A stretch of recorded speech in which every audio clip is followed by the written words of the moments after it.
Last episode, we saw the Major League debut of left-handed starting pitcher Anthony Medrano. We also watched a game later in the month as well, and he got off to a great start in his first few games in the Major Leagues after having a strong season down in AAA. You can see by his stats right there, he is 2-3 on the season with a 1.63 ERA and a 1.06 WHIP at the Major League level. He's up to 6 starts now. 38 innings, 32 hits, so that's gone up just a touch. Still only 7 runs, still no home runs allowed, 9 walks, 25 strikeouts. He is 5 quality starts out of his 6 major league starts, so you have to love that. He's gone up 4 in his hits per 9, 4 in his home runs per 9. He's just had a breakout season, and really excited for the future of the staff. And what we're going to do this episode, we're going to try and move this season along, get us up to the week before the draft so I can show you the final draft board, or with 1 week to go, what the draft board looks like. We're also going to hop down to AAA, and we're going to watch Ricky McCann pitch. He's the one that missed most of last season with injury. We took him with our second pick in the first draft that we had, and we haven't spotlighted him and shown him doing anything down in the minor leagues. So we're going to hop into a game and watch him pitch. And I'm also going to throw in a few moments in this episode so we can try and keep tabs on what's going at the major league level. But I'd really like to the prospects almost to the very end and take a look at Ricky McCann. I will show you I've had a few games I've simmed ahead to start the month, and we've gone 5-5. So haven't lost any ground, haven't gained any ground. We do have, check this out. We had a game with Colson Montgomery, drove in 5, Caglione, all those guys. Look at how many guys had 2 hits in this game. Colson Montgomery hit 2 home runs, and Nolan McLean pitched great. Bullpen was kind of iffy, but we hang on and win 10-8. There's another one here. 3 hits for Montgomery. Caglione goes 4 for 4 with 3 runs scored, 6 RBIs. He has a single, a triple, and 2 home runs. Anthony hit a home run as well. Hagen Smith pitched well, gets his 3rd win, actually gets a positive decision this time. Bullpen didn't blow it for him. And you've got to see this game here. So we scored 8 runs in the game, and we hit 2 grand slams. That's how we scored our runs. We hit 2 grand slams. Ryan Ward hit a grand slam, and then he got pinch hit for in the bottom of the 8th. I believe there was a left-handed pitcher. Yeah, that Jared Schuster's a lefty. So Rocha pinch hit for him, and he hit a grand slam, and that actually won the game. It wasn't a walk-off hit, but I've never seen where a team hits 2 home runs or both grand slams, and that's all the runs they scored in the game. But we are doing a great job of having comeback wins, and let's show you this as well. Hagen Smith, another game with a bunch of guys with 2 hits, and Hagen Smith 8 shutout innings as he moves to 4-5 on the season. He has turned the corner and has been having a great season. We'll go look at him real quick while we're in here. So he's 4-5. The wins are catching up. 15 starts. He has 90 innings, 80 hits allowed, only 4 home runs. So he's toned that down. He had 29 last year, so he's really made an improvement. 23 walks. That's down. And he still has 77 strikeouts. What's his K rate? So his K rate's gone down, but so is his walks and his home runs a lot. His FIP is almost 2 full runs less. So he has just had an incredible breakout season, and you can see he's going up across the board. So with these 2 guys at the top of the rotation, I'm so excited. Cavalli and Garcia are getting older. We just brought up Nolan McLean, and you can see he's got a 3.07, respectable 3.07 ERA, less hits innings pitched. He's got to tone down his walks, but he's been pitching well. So Drohan, we had to send him down. He's pitching well down in the minors, so that's good. But Cavalli and Davy Garcia getting up there in age. At some point, Ricky McCann is going to try and make a jump to the majors, as well as his brother. So those 2 spots will be taken probably by those 2. And that's why I want to take a look at Ricky McCann. So I will keep chugging away on the scouting, and we will hop in with moments at the major league level throughout this episode as they pop up. And we will show you a full start for Ricky McCann down in AAA. And we travel down to AAA to watch Ricky McCann make this start for the Charlotte Knights at the Norfolk Tides. You've kind of given him the short end of the stick as far as coverage so far in the series, so about to rectify that. As you see, the Tides are wearing their Copa uniforms, look like softball uniforms. And in the first inning, Charlotte's a one-out double by Canones. Dan Johnson gets a single to give them 1-0 lead, and we head to the bottom half. McCann facing Frederick Ben Cosme, and here's a fly ball into center field, and Zavala's going to drift under and have that for the first out. Next up, left fielder Reed Trimble. 1-2 pitches, strike 3 at the knees. Nice changeup from McCann. First K of the game, second out. Now bring up Josh Smith playing third base.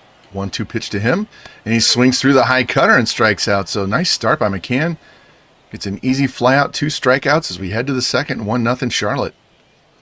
And leading off the bottom of the second, Matt Frazier playing DH today. That's 3-2 pitch. It's going to be a shot into right center field, back to the track, and gone. Wow, just hopped over the wall. Not really a wall scraper. Landed probably 1.5 feet beyond the wall, but I thought that was going to hit the wall. I was waiting to see where it was going to carry him, and it just carried over. And just like that, the Tides have tied this game 1-1 on a low liner by Frazier. Let's check this replay. Goes down and gets it. Gets just enough air, and it just sneaks over the wall into the grass. So now we have a tie game. Owen Miller, first baseman, up. Nobody on, nobody out. There's a ground ball to second. Maddox backhand. Oh, and he boots it. Went for the backhand. Didn't get one more step over to field it between his legs, and it's going to be an E4. And now the Tides have a man on with nobody out. And here's Sam Basallo, the catcher, and he's going to pop up on the infield. And Maddox is going to have that for the first out. Maddox is not known for his glove. We have to live with that when he gets to the majors because his bat is too good to keep out of the lineup. And that's going to bring in Levon Soto, second base. 1 on, 1 out. McCann's 1-1 pitch is going to be a tapper to short. Grabbing a throw on to first, and just like that, 6-4-3 double play. Quinones to Maddox to Chavis. McCann gets out of the inning, but the Tides tie the game with a solo shot by Matt Frazier.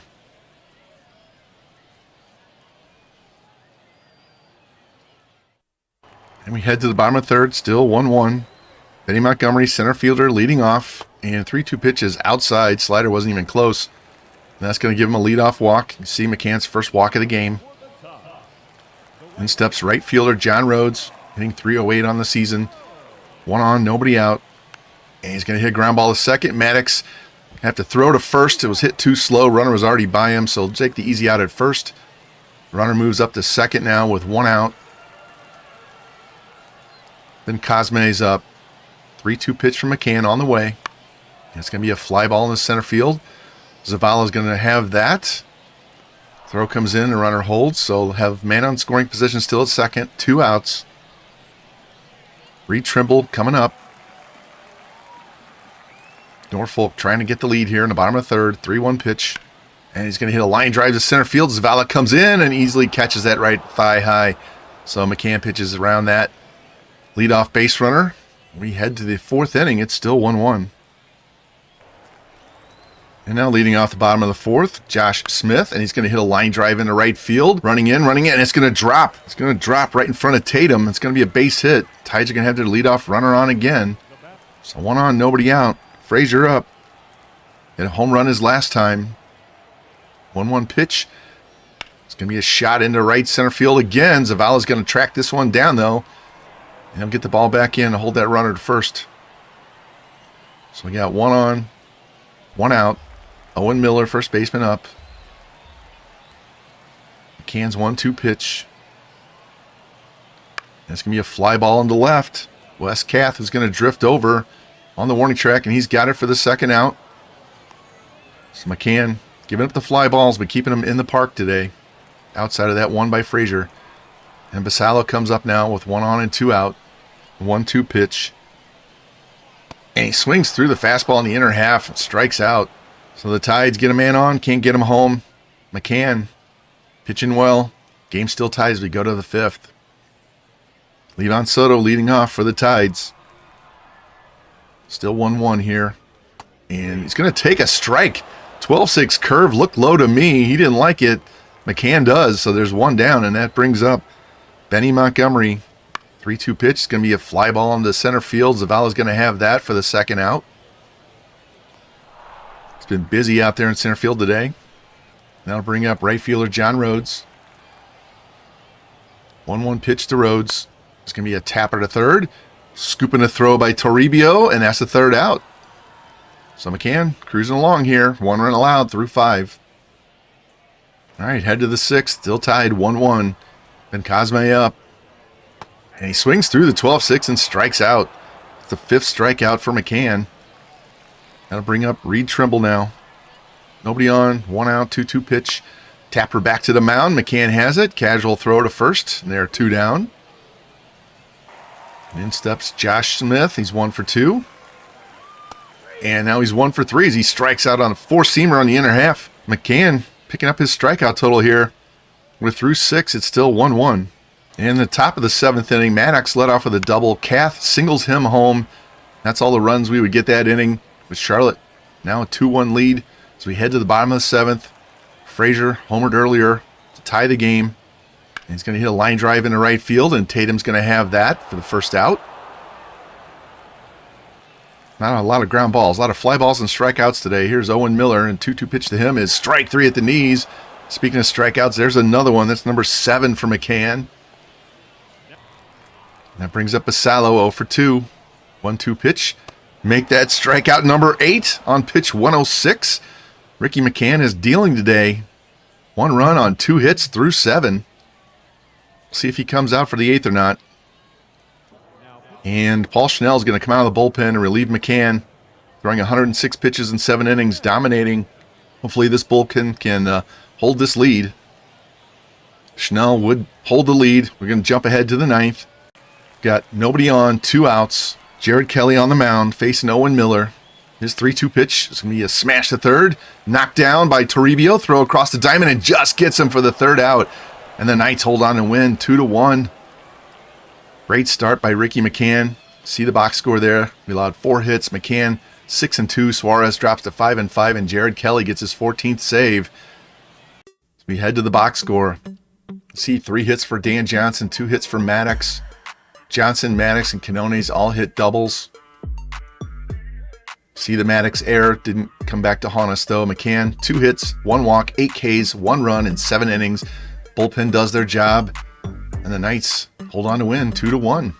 And we wrapped up scouting on Edgar Figueroa, shortstop. I know we have a lot of infielders we've drafted in the last few drafts, but he's one of the best guys that was sitting out there, especially contact, vision, discipline, fielding, speed, everything except for power. So at 6'3", 202, I would not be hesitant to move this guy to the outfield if he's a pretty good hitter. Can play second, short, and third. You can see he's dropped all the way down to 9th, so that means he's probably going to be in the B potential area in the 60s. I don't think he's going to come in on the high end, but he won't be on the low end, so might put him in consideration for the first overall pick, but I kind of doubt it at this point. But we still have more time. We'll see if we can find somebody else, and I'll put that list together at the end of this episode and give you guys a look at what we're thinking before we head into the draft. And Dexter Watley, our first round pick from last year, who got injured early in the season, is back, so hopefully he can get on a roll here. You can see he only had 28 at-bats before he got injured, but he was hitting .393 and slugging .571, so I'm very interested to get him back in the field, get him at the top of the order, and let this guy produce, and maybe he'll be an option for next year in left field at the major league level. Now we're going to jump into a critical situation here. Sox up 1-0, bottom of 9th. Rangers have 2 men on and 2 men out. Yodi Tavares up. Vladi in trying to get the save. 0-2 pitch. It's a foul ball. Vladi's been great as a closer last year and this year. His 0-2 pitch. It's going to be a ground ball to short. Montgomery, and he boots it. And he's going to be late with a throw to second. And now the Rangers have the bases loaded and 2 out. That would have ended the game.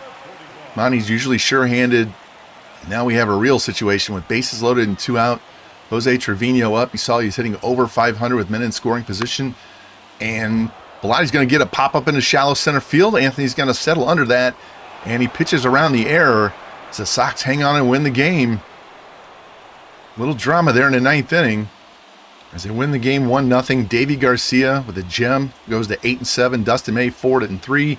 And Andrew Bellotti gets his 18th save as the Sox avoid the sweep. Check the box score. With 4 guys with 1 hit. Brito had 3, and that home run was the only run of the game. See Garcia, no runs in 7 2/3, 3 hits, 1 walk, 7 Ks. Bullpen does their job. Rangers side, they scattered 4 hits. Dustin May pitches well and takes the loss. And I asked for Dexter Watley to get in the lineup and start doing something right away, and he certainly has. Look here, first game back off the DL. He goes 2 for 3 with an RBI and a 7-2 Birmingham win. Next game, Barons win 1-0. Watley goes 2 for 5, drives in the only run of the game with a double. And then we lose 9-6 in game 3, but he went 2 for 5 with a single and a 2-run homer, scores 2 runs. So even though we dropped the game, he adds a stolen base as well. So even though we dropped the game, Dexter Watley's had 2 hits so far in every game since he came off the DL. Nice return, Dexter. And the Sox got center fielder Jeremy De La Rosa back off the DL. So Matt Koperniak is going to go back down to AAA, and we'll add De Rosa back into the mix. And we may end up shipping him over to left field and let Roman Anthony stay in center field, his natural position. But definitely could use this 269 average back in our lineup and a better contact bat than what Koperniak was giving us.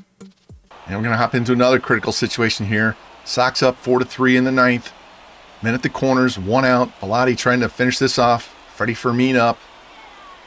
2-0 count. Here's the pitch, and it's going to be a pop-up in the middle of the infield. Montgomery's just going to settle under that. Huge out there. You get the second out, holds that runner at third, and now MJ Melendez coming in. Last chance for the Royals. 2 on, 2 out here in the 9th. And the pitch. It's going to be a fly ball to left field. De La Rosa drifting back to the track, to the wall. Leaps, and he catches it. Oh my gosh, he stole a home run. Would have been a 3-run shot. Instead, the Sox win. Sox win. Holy crap. That's right, Chicago wins again. What a play by De La Rosa. And Bellotti, with help from the defense this time, gets the save. Jabot gets the win in relief. Reagans takes the loss as the Sox win a thriller. Let's take a look at this box score. See, we scattered 6 hits. Pasquantino had a home run. Reagans got lit up for 4 runs. Montgomery, it's 2 home runs, drives in 3. Kasevich hits a home run as well.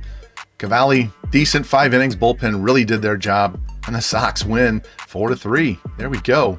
Unfortunately, after the game, Jordan Groshans had to go on the DL with a broken hand, and he's going to be out 1 to 2 months. So that'll just mean more of Art Rocha and Juan Brito at third base, and I'll have to figure out who we're going to bring up from the minors to take his spot on the roster. We have reached the last week that we can scout and discover players before the draft, so it's time to go through what all of these positions look like. I'm going to tell you right now, obviously, like I said at the start of the year, we didn't find any generational players in this draft, which is a shame since we had the first pick overall. As you can see up there on the left, we have picks 1, 31, 34, 42. We have 5 picks in the top 80, and it's a sketchy draft. We have a 98 rated Discovery Scout, and he found next to nothing on the hitting side. Found a few pitchers, but nothing just blows your doors off. It's just a bad class, and unfortunately we had the first pick of the draft, and it's a bad class, so we're just going to live with it. Let's go position by position. Our scouts have Kurt Masterson as number 1. You can see he's a definite B potential, might even sneak into the A. But I'm going to show you right here, his control is not very good, and his hits per 9 is low. Even if he comes in on the higher side, he's still going to be probably in the 40s on his hits per 9. Great pitch mix, great velocity and break and all of that. Stamina should be good. If he comes on the higher end, he'll be really good stamina, but if he comes on towards the lower end, he might not even be a starting pitcher. It might be a reliever. So the combination of not knowing how good his stamina is going to be and that hits per 9, personally, I disagree with this being the best pitcher. We have Benny Hurd, who comes in 5 and 3. Definite B potential, probably in the 60s, but he's left-handed. I really don't want any more left-handed pitchers. Great break, great stamina, definite starting pitcher. Strikeouts per 9 and control's a little bit low. I could live with that. We've seen Medrano with his low strikeouts per nine still does well as long as his hits and walks are good. But again, he's a left-handed pitcher. I don't need another left-handed starting pitcher. We have at least 5 of them right now that can pitch in the majors. Marcelo Armas, low strikeouts, low walks. The low walks is going to be a killer right there, even though he has great velocity. And his stamina at best, if he maxed out, is a 71. So I'm thinking of this guy as a reliever. So he's out. These 2 guys right now are at the top of my list for best pitcher in this class. You can see Marcelo Acevedo, probably going to be a B. Might sneak into the A, probably a B though, but he could be in the high 60s or the 70s. Only bad thing for him is his strikeouts per nine, and if it's on the higher end, it won't be nearly as bad. The rest of his per nines are pretty good. His only issue, he doesn't have a lot of velocity. His top pitch is 95, but that doesn't really matter in the sim. Warren Proville, he's another one, could be in the Bs, in the 60s, 19 years old. His deficiency is strikeouts and control. Everything is really good. Right now, those 2 are at the top of my list. Finnegan, again, very low hits per nine, don't care about the strikeouts. I find it really weird that these guys with high velocity can't strike anybody out. He's got 2 pitches at 99. But the hits per nine are just killing me. Some of these other guys didn't even bother scouting because they were going to be further down in the first round, and we were trying to find that first overall pick. Isaac Meeks could be one of our other 2 first rounds or second round in that range. Probably he would go before we ever got out of the first round. So 31, 34 range on him. But again, he's got low hits per nine, low strikeouts, low home runs. The only thing he's good at is not walking anybody, and he's left-handed. We did discover this Sal McKinney, who's right-handed. That's good. Could be high C, anywhere from 75 to 85, roughly. His overall is going to be at least in the 60s. And his deficiency is home runs per nine and pitch control. We know home runs per nine doesn't matter in the sim. Good pitch velocity, but he only has 3 pitches, so we'd have to give him a changeup. And his stamina, though, he's definitely going to be a starting pitcher. So he's someone we could take with any of our later first-round picks, second-round pick, third-round pick. Rodney Ramirez is up for those 2 picks in the 30s. Strikeouts and walks are low, so with the walks being low, that kind of makes him lower on the list. Great velocity and break, though, but trying to avoid allowing base runners, it seems to be our biggest problem with our starting pitchers. Tomlinson, again, low hits per nine, low strikeouts. Another non-rated guy that we just didn't get fully scouted, but his home runs and strikeouts and control, great velocity, a couple of 99-mile-an-hour pitches, but his hits and walks are decent, so he would be somebody we could take later. He's a non-rated, so we have to see how those NRs go. Scott Pennick could be someone for any of the first, not the first overall, but 31 through 42. He doesn't strike anybody out, very low hits per nine, so he might not make the list either. Wade Mosley's another non-rated player we have at 55, so he could go with any of our second, third, or fourth picks. Again, low hits per nine. You see, we have guys that just can't stop allowing base runners. Sean Rosa, he's got low per nines across the board, which wouldn't be bad because at least he's even. He can get developed up. Farmer's overrated. Strikeouts are his only per nines that's any good. Goslin, low hits and strikeouts. It's just across the board. It's giving us just garbage, absolute garbage, and we're just going to have to deal with it. Didn't get into scouting any of these guys. He's got terrible walks per nine, which I don't want on a reliever. Closers, we got a couple of scouted here with Emmett Richards. He's near the top of the board, and you never know with this game. He might get drafted in the first round, but he's got great numbers across the board. If he is there with pick 31, I would definitely take him. We have Bilotti getting older. We have other relievers that are getting up in age, and some of them are starting to regress. So I would not be opposed to taking him, whether I don't know what his clutch is, but if we don't have him as a closer in waiting, we could also have him just as a setup guy. We always could use young pitchers that have good potential, and those are great per nines. Elijah Sinclair, another one, great hits and strikeouts per nine. I wouldn't mind taking him either. So one of those 2 guys at 31 or 34, probably have to take him at 31, but don't be surprised if we take one of these pitchers with our second pick in this draft. We do need to get younger in the bullpen. Those are the only ones that I scouted. We do have an NR guy here that could be anywhere, and if he's on the higher end, he's great. If he's on the lower end, and he's left-handed, but out of the bullpen, I don't mind having an extra lefty in the bullpen. I just don't want him in rotation. So he'll just be somebody we stick on the board later. And if we get late in the draft and he's still sitting there and there's absolutely nothing on starting pitching or hitting, then we can take a flyer on him. Catching was terrible. I didn't even bother scouting it. First base, we have a couple guys. Jimmy Lavelle, he'll probably go. I don't want to take this guy first overall. He's got really good power, but he can't hit against righties.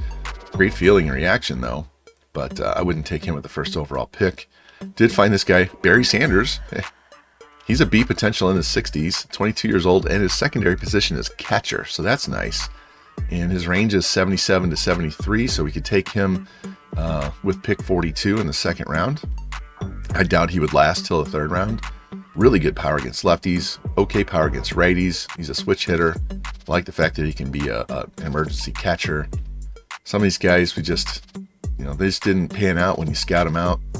And we didn't discover anybody. Even looked at this guy with the tight splits, and he came out. I would expect him to be more of the C potential than the B potential. Looks like he'd be pretty good. Can't hit for power against righties, but he'd be good right away, but he has no upside. And there's just nothing hitter-wise. Third base, again, nothing. Absolutely nothing. Shortstop, we found Edgar Figueroa. For a while, I thought maybe he was going to be in the conversation for first overall, even though we've taken so many middle infielders. It's a switch hitter, can play second, short, and third. But you can see he has no power, and he really does not have good hit skills. His strength is more in fielding and stealing.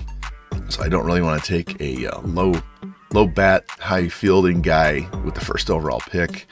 So, maybe if he slid to 34, I would consider him there, but I'm not taking him first overall. I have some of these guys that are a little bit older that are probably going to be good potential but lower overall later in a draft. So if I get in a position later where I need someone and all the pitchers are gone, then maybe this Matsumoto guy is someone we can look at later that's not scouted. Left fielder Jarrett Ruffing was number 1 on the board, and we scouted him. He's 25th. He's a definite B potential, definitely in the 60s. Play all 3 outfield. He can only have really good contact against lefties. Everything else is not good. He's going to be one of those all glove, all speed, okay contact, and that's it. And I'm not taking that first overall, especially since he's 21 years old. Hemphill, he's overrated. His splits are only 6 apart. Didn't even bother with him. Garrett Lorenz, this guy's probably an A potential, but he's still going to be in the mid 60s towards lower 60s. It's not bad. I would consider him with 34, maybe 31 if one of the closers went before him. But even that, he's got really low power against righties, not even that much better against lefties. Even if he comes in towards the higher side, he's still going to be, one of those good contact, vision discipline, but lower bat, and his defense isn't going to be great. He's just kind of an average guy, but he is A potential. Miles Barreto, I was looking at him at the first overall pick, and he dropped. Again, nothing but speed and stealing. And there's just nothing there. Center field, Randy Decker, hoping he could slide. Maybe we can get him with one of those picks in the 30s or even at 42 if we're lucky. This guy's a definite B, maybe even an A. Looks like he'll probably be in the low 60s at 21. Switch hitter. Again, mostly speed. And there's just nothing in this draft. It is so frustrating to go through and scout and find nothing. Leo Molina looked like he might be a possibility, and then he came in on the lower side, and he's all contact and speed and nothing else. And there's just nothing. I got a couple more guys here. We're going to check out Leandro Ochoa, see if he's one of those guys that we can get in the 30s or at 42. Looks pretty balanced, so I'm really interested, and he'll be done in 1 week. And Damon Fairchild's one more pitcher. See if he's good enough to slide into that top spot, but you can see all of his per nines are low. If he comes in on the higher side, then wouldn't be too bad. Just his home runs and control would be a problem, but he's 18. We're not going to get him fully scouted out. I was so focused on trying to find a hitter. And we're striking out and discovering. It was just terrible, absolutely terrible. We didn't find one outfielder, struggling to find any infielders. This is just a brutal draft class. Unfortunately, it is what it is, and we are just going to have to live with it. Show you the standings real quick. We've lost 6 in a row, so now we're down to 40 and 52, dropped to last place in the division, have been out of last place most of the year, but we're still 6.5 games out of the wild card, so if we get a little bit of a hot streak here, maybe we can make up some ground. Yeah, it's not looking like we're going to find very much that can help us right away. And even the long-term guys, we might be done with this before they're even usable at the major league level. So we'll just get into this draft next episode and do the best we can. We'll focus on the White Sox players more at the major league level. We'll focus on those guys the rest of the season, not so much looking at the minor leagues. I'll just give you updates, especially Watley, since he's just tearing up. Let me show you him real quick. All right, Dexter Watley. Since he came off the DL, he's in a little bit of a slump right now. He was hitting .390, and for a while, he was getting 2 hits every single game, but he's really slumped off lately. But he is going up across the board. His contact is already major league caliber. His power against lefties is major league caliber. Great vision, really good clutch. He just can't throw. If we need a boost, I'm not opposed to just throwing him on a 40-man and bring him up and let him play at DH and move Jack to first and move Rocha to third base or left field and just go from there. Definitely has a major league bat. It won't take long. I would imagine he's going to be in spring training next year and try to get him up to the majors right away. We'll just live with that arm and play him at DH. Anyway, if you guys like what you're seeing, please comment, share, like, subscribe, hit the notification bell, and we will catch you next episode for the draft on Chicago White Sox Draft Only Franchise.